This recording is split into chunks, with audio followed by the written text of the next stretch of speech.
Alrighty, ladies and gentlemen, welcome back to Devil's Den Hockey. So, the New Jersey Devils lose 5-3 against the Detroit Red Wings, and tonight was actually not a half bad game by the Devils, but the third period was an absolute clown show. But before we get into Game 10, New Jersey versus Detroit, a very huge shout out to every single one of you guys who watch my videos, who like the videos, who comment, who subscribe. And speaking of subscribers, we have officially hit 100 subscribers on the channel so far. So thank you guys so much for getting us this far. Our first 100 subs, and it's all thanks to you guys who consistently come out and watch and like and comment and sub and share. You guys are absolutely fantastic, and you guys are one of the big reasons why I make these videos at the end of the day. I love the Devils, I love being able to watch games, and I love being able to scream and shout as we tear through yet another game.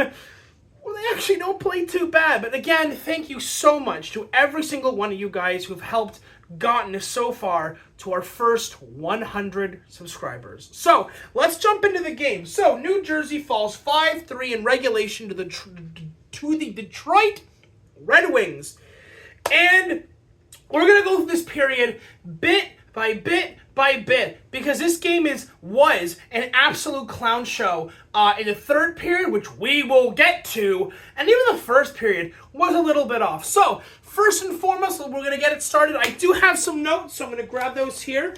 So, I just wanted to make sure I have my little sheet, just to make sure I didn't forget anything. So, first and foremost, first period, immediately, the Devils go up 1-0, aided and abetted by Nico freaking Hischier.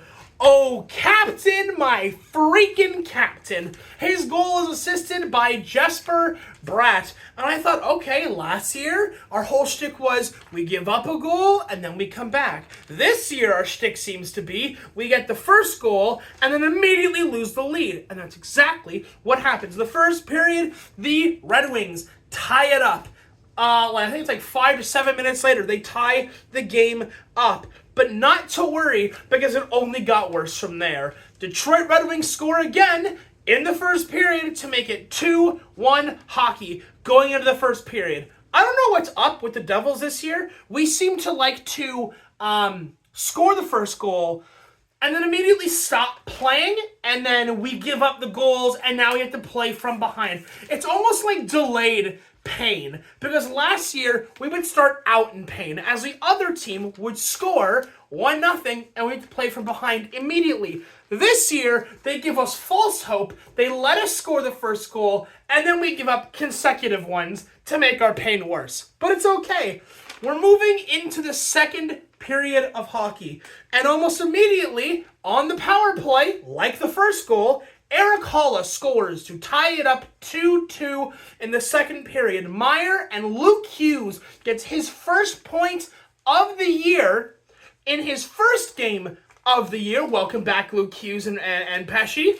And he gets his first point, and the Devils are back. They evenly tie it up. It's 2-2, and that's going to carry us all the way into the second period.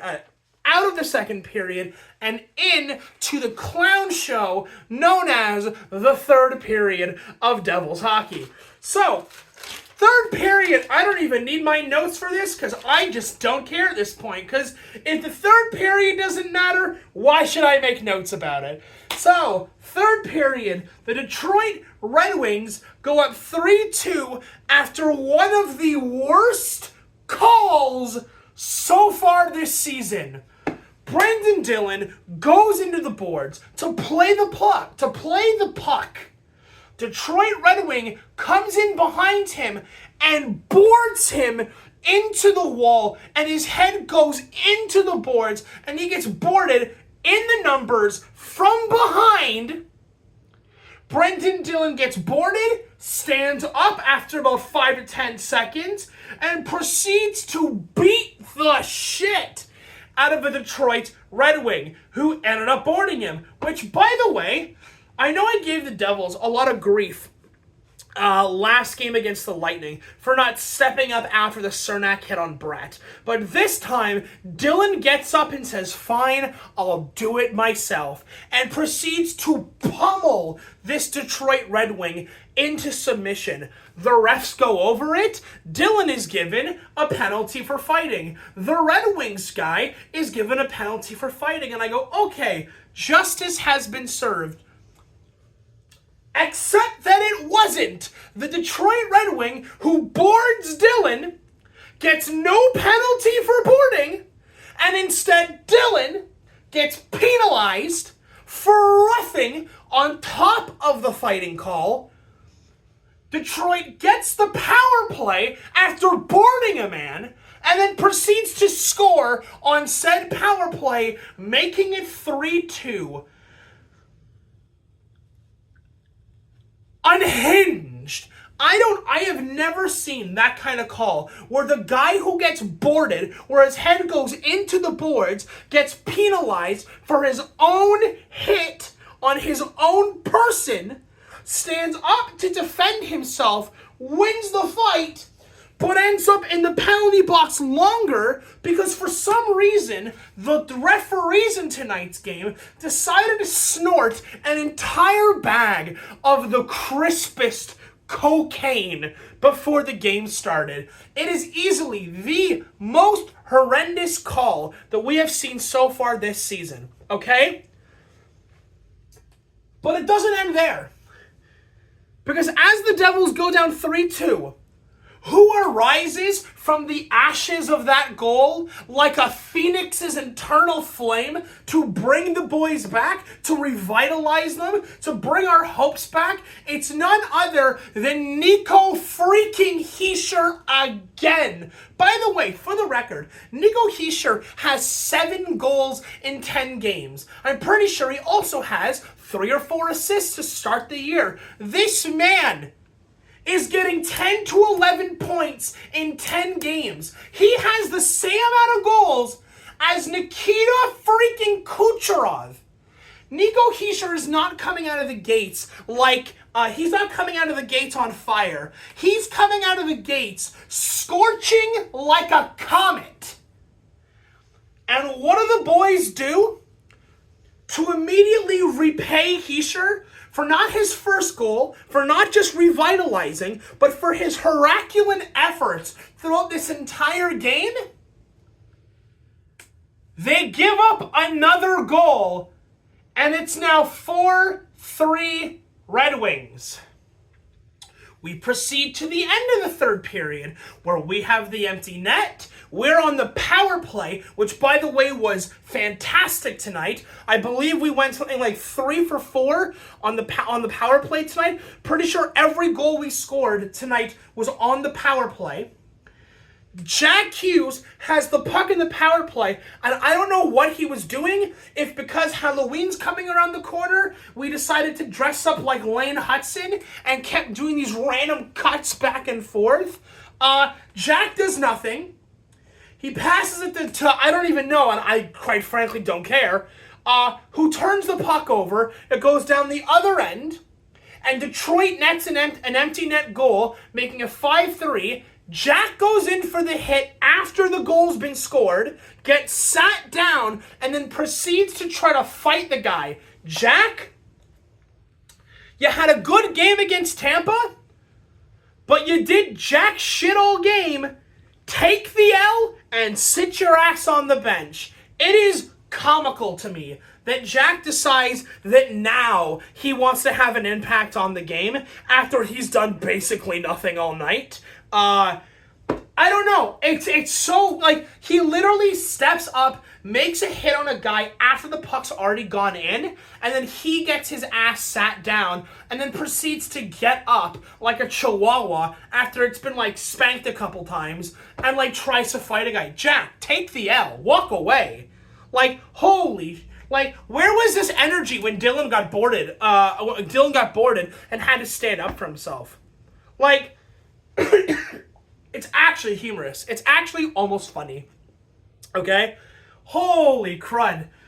Anyway, so New Jersey loses 5-3, and we're 10 games in. This is the point at which I told people, hey, hold your criticisms until 10 games in. I said, hold your criticism, 20 games is like a quarter of the season. Hold your criticism until 10 games. And I actually have a piece of criticism that I legitimately think we should have a legitimate and honest conversation about. Who here feels like Markstrom is actually hasn't played all that great? He had a great 2 games. He had a great 2 games in Prague. But I'm sorry, Markstrom is not playing as well as I think he could be. He feels uncomfortable in the net every time he goes out. It's these quick sort of like jerky movements, and every time he tries to make a save on a rebound, he's like flopping everywhere. He doesn't seem controlled. And Markstrom played. I don't like the fact that this guy's letting in 4 goals on 18 shots while Lyon on the other end of the ice, playing goalie for Detroit, makes like 40 saves on 43 shots. Like, what is going on right now? Like, Markstrom is clearly better than this, but he has not had a good start to the season, and I'm actually more comfortable right now giving Allen more starts in net than Markstrom. Because I'm sorry, Markstrom did not play well, especially on that 4th goal tonight. Patrick Kane has the puck, right? He's in the slot. He's in the middle of the ice. He's sitting there, and Kane's holding the puck. Markstrom's not being screened. There he has a straight line to see what's happening. No one is anywhere near Kane, and Kane takes 8 years to wind up the shot and then releases it, and Markstrom doesn't make that save. He has to make that save. There's no one screening you. The shot takes forever to even get to you. So why is that save not being made? You make that... Okay, first of all, if the Detroit Red Wings aren't given a horseshit power play in the 3rd period after the Dillon hit, the Wings do not go up 3-2. Okay? Hischier brings us back to 3-3, and Markstrom needs to make that save, and this game does not become 4-3. It stays at 3-3. Realistically, this game probably should have ended 3-2 in favor of the Devils, but horseshit. Markstrom doesn't make the most crucial save of the game, and the refs don't bother because, again, they've snorted bagfuls of cocaine on the Dillon call, which I don't even know what we're on about at this point. So yeah, I think that's it for tonight, guys. I think I've screamed enough. It's so frustrating because the Devils didn't even play badly. They played a really good game tonight. There were some issues, like Luke turning it over, or Markstrom not making a save, or the refs shitting the bed on the calls, or some turnovers that were kind of bad. But overall, I actually think the Devils played really friggin' well tonight. I really think they did. But circumstances beyond their control decided to dictate this game in the middle of the 3rd period. But, yeah. So, that's going to be it for me tonight, guys. Devils officially 5-4-1, which is basically a 5-5 record. Out of a possible 20 points, they have 11. They got to be better than this. They just have to. They got to come out swinging. Next game is tomorrow night against the Islanders. Unfortunately, I will not be available tomorrow night, so there will not be a Devil's Den game.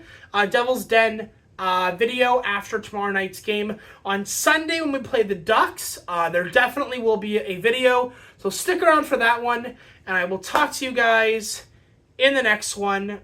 Adios.